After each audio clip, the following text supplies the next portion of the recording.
Right, so once again, Jeremy Corbyn is under fire. This time, the spark has not been a new confected scandal or an implied policy mistake or even an offhand remark. It was his refusal to make a certain remark, a refusal to say the words, "I am anti-Zionist." The single moment, which came during a pro-Palestinian rally, not that that seems to have meant much at all to some people, was seized upon by critics across the political spectrum because they will latch onto anything. We know that, don't we? Or we damn well should by now. Some activists accused Corbyn of capitulation, while others suggested that his refusal to wear the label anti-Zionist represented a failure to take a firm stand against Israel's policies.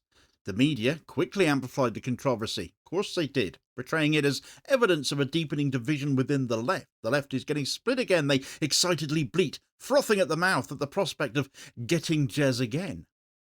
This scenario feels very familiar to a lot of us. It's because it has happened before. But are you stupid enough to fall for it a second time, given what leadership that has resulted in previously, from Theresa May to Boris Johnson to Rishi Sunak and now Keir Starmer? The same trap was used to undermine Corbyn during his leadership of the Labour Party. The conflation of anti-Zionism with anti-Semitism and the relentless attack on Corbyn's record of solidarity with Palestinians destroyed his leadership. Yet this cycle continues, and once again, the left is being divided over semantics, while Israel's violence continues unabated. And all of us are now much more in line with Corbyn's Palestinian solidarity record, are we not? The question now is not whether Corbyn will adopt a specific label. It's about whether we understand the trap he faces, that he hasn't walked into it, and why the word Zionist, or Zionism itself, is a political weapon that distracts from the real issue at hand: Israel's ongoing genocide and their apartheid state system. Right, so the central problem with the debate surrounding Zionism is that the term has evolved into a weapon used to silence criticism of Israel. It was not always a term synonymous with the Israeli state, incidentally, but today it has been hijacked, I suppose, to describe Israel's right to exist as a Jewish state and at the expense of Palestinians. So the first step in understanding why Corbyn would be cautious in embracing such a label is to explore what the words Zionism actually means, what the historical roots of that movement are, and actually how the word has been manipulated in modern political discourse. And frankly, I'm as guilty of anybody of doing that, which is why I've made this video in part. I've learnt a lot from researching this as much as anything else. So when Theodor Herzl coined the term Zionism in the late 19th century, the father of Zionism as he is seen to be, it was understood as a movement for Jewish national revival. Herzl himself never imagined that the movement would lead to a settler colonial state in Palestine, not at that point, because initially Herzl's vision was about providing a safe haven for Jews in the face of European persecution. But the location was not set in stone then at all. In his early writings, Herzl actually suggested that Argentina could be an ideal place for Jewish settlers, a region with fertile land and few inhabitants. In the early 20th century, other Zionist leaders entertained various alternative proposals. The Uganda scheme proposed by the British colonial government offered the Mau Plateau in East Africa, which was sparsely populated and available for settlement. The Zionist Congress debated it seriously, but ultimately they rejected it, not on the grounds of humanitarian concerns, but because Palestine was seen as the only true homeland for Jews, the promised land and all of that. Moreover, other forms of Zionism, such as cultural Zionism, focused on the revival of Jewish culture and language rather than the establishment of a state.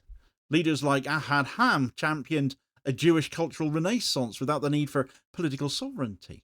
Binational Zionism, supported by thinkers such as Martin Buber and Judah Magnes, proposed that Jews and Arabs live together peacefully in a single democratic state, which is exactly what many of us are advocating for now, isn't it? A single-state solution. These strands of Zionism envisioned a more inclusive model of Jewish national identity, one that could coexist with the existing Palestinian population. Today, however, of course, Zionism is equated almost exclusively with the idea of a Jewish state in Palestine, a project that's been married to the idea of Israel in ways that erase the earlier, more diverse visions. This narrowing of the term has led to a situation where any criticism of Israel is instantly labelled as anti-Semitism, regardless of the substance of the criticism. So the transformation of Zionism, therefore, into a weapon, basically, can be traced to the rise of Israel and its subsequent political efforts to define what Zionism means. Israel's defenders, particularly its political lobbyists, have spent decades conflating anti-Zionism with anti-Semitism. This conflation is embedded in the examples within the IRA definition of anti-Semitism, which deems certain forms of criticism of Israel as inherently anti-Semitic, which is a false equivocation. As a result, the term Zionism has become a lightning rod, an easy way to label critics of Israel as enemies of Jews. The reality is that rather than offering clarity and criticism of Israel, it is a word that still muddies the waters. Now, the political strategy behind this is not accidental either. The Israeli state and its international defenders have long used the weaponization of Zionism to silence any form of meaningful criticism. By making the debate about labels, the conversation about Israel's human rights abuses gets derailed, plays into their hands. Zionism becomes the issue, the word, but not Israel's occupation, not their killing of civilians, and not the denial of Palestinian statehood. And this is precisely why, in my view, that Corbyn hesitated to adopt the label of anti-Zionist, because doing so would play into the hands of those who want to make the entire debate about that word, about terminology, rather than the actual political and humanitarian crisis on the ground in Palestine. So in this sense, the focus on Zionism is not just politically loaded, it's a deliberate distraction too. Those who demand that Corbyn call himself anti-Zionist, they're missing the point. By focusing on words, they're playing the game Israel wants them to play, and in doing so, they allow Israel's policies to continue without real scrutiny. One of the most compelling arguments against the idea that Zionism and Israel were inevitable is the historical reality that other Jewish homelands could have been established without dispossessing anybody, certainly not the Palestinian population, any population in fact. In fact, alternative sites for a Jewish homeland were seriously proposed and could have been pursued without the violence and displacement that has marked the establishment of Israel and the decades of occupation and violence that we've seen ever since. Herzl's initial vision of a Jewish homeland, as I said a moment ago, was Argentina. And at that time, Argentina was promoting immigration, particularly for European settlers, and had vast stretches of unused land. Argentina's government was offering land grants to European immigrants to help develop the country's economy. Jews like Italians and Germans were encouraged to settle in that region. It's worth noting that Argentina had already undergone its own violent conquest of the desert, during which indigenous populations were displaced. However, the establishment of a Jewish homeland in Argentina would not have required the removal of any existing entrenched national population in the same way that Palestine did.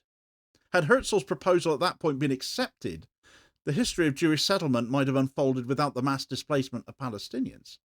The argument that Palestine was the only option for Jewish survival simply does not hold when we examine the history of alternative proposals like Argentina.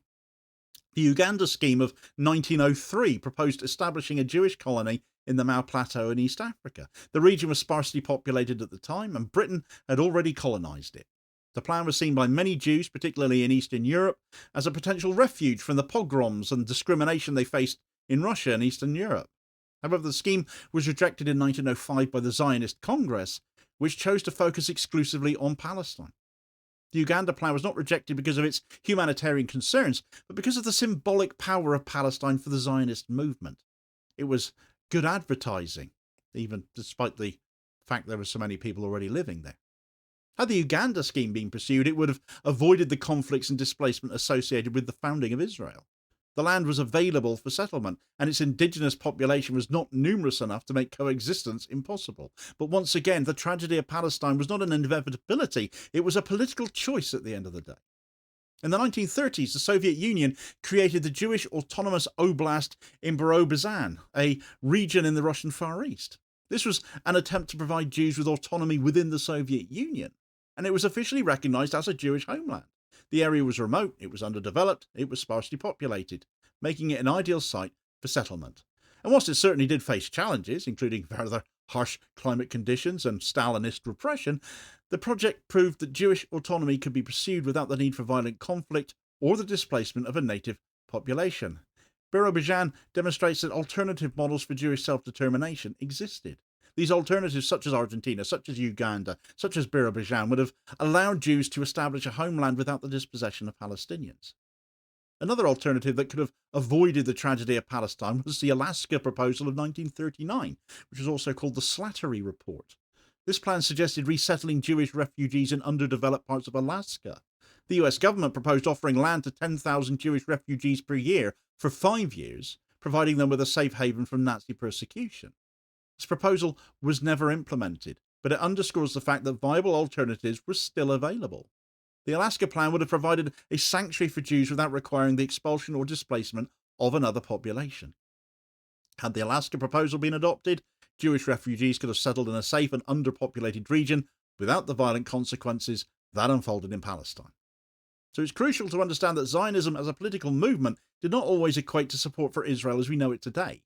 Early Zionists, including cultural Zionists and binationalists, envisioned a different kind of Jewish homeland, one that did not necessitate the exclusion of the Palestinian people. Cultural Zionism was focused on the spiritual and cultural revival of the Jewish people, not on creating a state at all. And binational Zionism envisioned a shared democracy or a democratic homeland for both Jews and Arabs to live alongside each other in peace. Even today, there are Zionists who oppose the policies of the Israeli state. Liberal Zionist groups like J Street, based in the United States, continue to support the idea of a Jewish homeland in Palestine, but are deeply critical of Israel's treatment of Palestinians. These Zionists do not support the policies of occupation and apartheid and are calling for a two-state solution, though I don't see how that position can possibly hold any longer. However, for the most part, Zionism has been reduced to the belief in the establishment and protection of Israel as a Jewish state, and that's been done deliberately by Israel itself. This reduction has led to the silencing of critical voices within the Jewish community and has turned the debate into an all-or-nothing proposition. To be anti-Zionist is seen as anti-Jewish by Israel, and to be Zionist is to support Israel's policies, even if those policies are oppressive and violent. That is how that word is now interpreted by those of us opposed to Israel, is it not? This is a disgusting slur, actually, in and of itself, and so many Jewish people are anti-Zionists themselves, opposed not necessarily just to Israel again, the problem is with using that word, but to the notion of a promised land, when they believe that that can only happen by divine intervention. So this oversimplification has created a barrier to meaningful dialogue and solidarity, and there has to be that to move forward. And I appreciate that means it does require Israeli leadership to solve this issue too, rather than purely embarking on ethnic cleansing as the current administration is very much doing. But Corbyn has always been about talking to both sides, hasn't he? And it's a necessity. It is, and we respected him for that before. So why not now? In the British context, the word Zionism has been weaponised to silence critics of Israel and to tear apart the left. The most glaring example is the use of the IRA definition of anti-Semitism, which has been used to smear anyone who criticises Israel as anti-Semitic. This definition conflates anti-Zionism with hatred of Jews, effectively shutting down any discussion of Palestinian rights or Israeli crimes. Corbyn's Labour Party faced relentless smears, not for policy failures, but for supporting Palestinian rights. The debate was not about the occupation, not about apartheid, not about genocide. It was about a word. In 2018, Corbyn's attendance at a memorial in Tunisia for victims of an Israeli bombing in 1985 was spun into a scandal. He was accused of honouring terrorists of the Munich bombing for laying a wreath at the memorial, even though those terrorists were buried in Libya, not Tunisia. And because Israel won't permit right to return, this memorial was erected in Tunis to Palestinians who have died abroad. It was a total distortion of the facts. It was an attempt to erase Corbyn's decades-long commitment to peace and justice for Palestinians at a time when far too many of us were still so terribly unaware of the reality of life for too many in Palestine under Israeli occupation. It taking a genocide to open more of our eyes to that. Even when Corbyn expressed concern about Israel's blacklisting of the Palestine Solidarity campaign, it was framed as evidence of his extremism. The smears never stopped. Each time the left was baited into defending itself over semantics. And the core issue of Israel's human rights violations, as well as everything else Corbyn stood for, even in domestic policy, got sidelined. Jeremy Corbyn's record of solidarity with Palestine is unmatched in British politics, which makes those attacking him now for not saying one word all the wetter, quite frankly. Since the 1980s, he's been a patron of the Palestine Solidarity campaign. In 2018, he pledged that a Labour government would immediately recognise Palestine and suspend arms sales to Israel. He has consistently spoken out against Israel's military actions, demanded ceasefires during Israeli assaults on Gaza, and condemned Israel's policies of apartheid. Corbyn's commitment to Palestinian rights should not be in question at all. Shame on you if you are questioning that now. His critics may harp on his refusal to embrace that label of anti-Zionist, but they ignore his decades of work to defend Palestinian lives in doing so, and amplifying Palestinian voices. As one Palestinian Arab member of Israel's parliament put it in 2018, Corbyn is a champion of peace and justice. The Gaza Tribunal, launched this year by Corbyn's Peace and Justice Project, I can't imagine where he got the name for that now from, can you? represents his commitment to real political action, not the empty words that so often dominate the debate. The tribunal will investigate Britain's complicity in Israel's genocidal practices, including arms exports and diplomatic cover, because when he tried to pull this off in Parliament, he got blocked by Starmer's minions, of course. The Gaza Tribunal is not a theoretical exercise in political purity. It's a concrete step to hold the British government accountable for its role in enabling Israeli war crimes. As Francesca Albanese, the UN Special Rapporteur on Palestine, contributes to this tribunal's work, it becomes clear that Corbyn is not content with merely critiquing Zionism. He's challenging Britain's role in perpetuating Israel's violence. As historian Louise Raw has put it on social media, people need to understand that this is one of the new attacks on Jeremy Corbyn that we warned were coming. Don't be fooled again. This sentiment needs to resonate. The left has been through this cycle before. Smears, distractions, division. Yet despite knowing what is coming, parts of the left are still falling for it. Falling for it again. But the challenge now is not to engage in purity politics, because perfection doesn't exist anyway, but to remain focused on the real issue here: Israeli apartheid, genocide, and the role of Western powers in perpetuating it. The more energy spent debating Zionism, the less is left to challenge Israel's policies. Looking back, it's quite clear, actually, that alternative paths once upon a time existed. Zionism could have taken root in Argentina, Uganda, Azerbaijan, or Alaska, providing a refuge for Jews without the need for dispossession or violence at all. And we would be celebrating such a state in this day and age, possibly. But the catastrophe in Palestine was a result of political decisions, not inevitable fate. In the context of Labour, Corbyn could have resisted the IRA definition and framed the debate in terms of Israeli policies rather than labels. Today, the left must focus its energy on practical solidarity, boycotts, divestments, arms embargoes, international legal action. It has to unite around the goal of ending Israel's apartheid policies and securing justice for Palestinians. The focus on that word Zionism has left the left down a dead-end road. The word is now being weaponised to divide the left again, distract from Israel's crimes, erase Corbyn's record and his decades of Palestine solidarity. By playing into the semantic trap once again, the left risks once again being split apart, while Israel continues its violence unchecked in the meantime. Corbyn understands this. He's chosen action over rhetoric, focusing on building a movement for justice, not engaging in endless label games. Instead of fixating on being anti-Zionist, it's just better, easier and clearer to just be anti-Israel, and in doing so being anti-genocide and anti-apartheid and anti-colonialism. It's a lot easier to understand, frankly, as well. The task now should, therefore, in doing that, be very simple. Expose Israel for what it is, a genocidal apartheid state, and demand accountability from both Israel and its enablers for it. The wrong word is dividing us. The real target is Israel. That hasn't changed, no matter how Corbyn might choose to express himself. Where settling in Africa might once upon a time been a legitimate option for European Jews to settle in, now Israel seeks to forcibly displace the Palestinian population of Gaza there instead, of course. But in one of their allegedly earmarked potential sites, one of their own allies has actually just pretty much scuttled the idea, which is a delicious dose of irony for more than one reason, as that happens. So check out that story in this video recommendation here as your suggested next watch. Please do also hit like, share and subscribe if you haven't done so already, so as to ensure you don't miss out on all new daily content, as well as spreading the word and helping to support the channel at the same time, which is very much appreciated. Holding power to account for ordinary working class people. And I'll hopefully catch you on the next vid. Cheers, folks.